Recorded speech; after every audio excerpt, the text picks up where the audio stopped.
Dornbush download 190. A bit of banter before we start, just to get everyone fired up.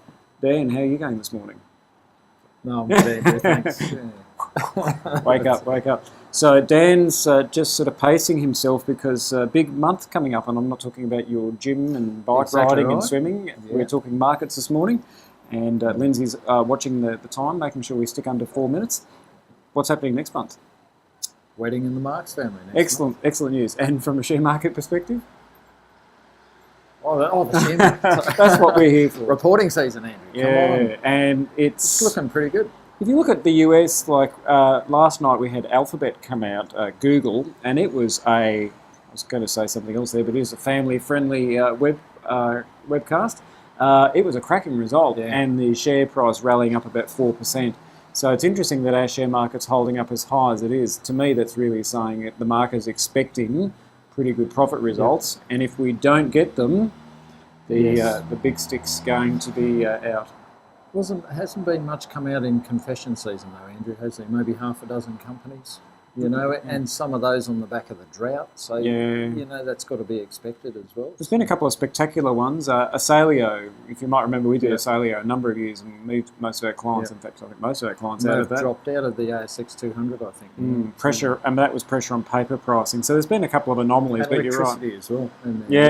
You're right. But most of the confessions have been, dare I say it, known. There's been no real surprises. Yep. So it's setting us up for quite a strong profit reporting season. We've just gone through confession season. So from that point of view, it should be pretty exciting. Yep. Any particular companies that I know you follow a number. Is there any particular that you're thinking about coming in? I'm really watching AMP at the moment. It's on a yield at the moment of 8%. So it's either overvalued or undervalued for its yield, or we're going to find something out about that their income. And I mean, you can just see it looks like technically it looks terrible, but fundamentally you're right. There's a few parts there, and having David Murray there, I think, as the new chair is a really important one. For AMP. Other one, because Lindsay's giving us the wind up already. We spent too much time talking about your fitness and wedding regimes.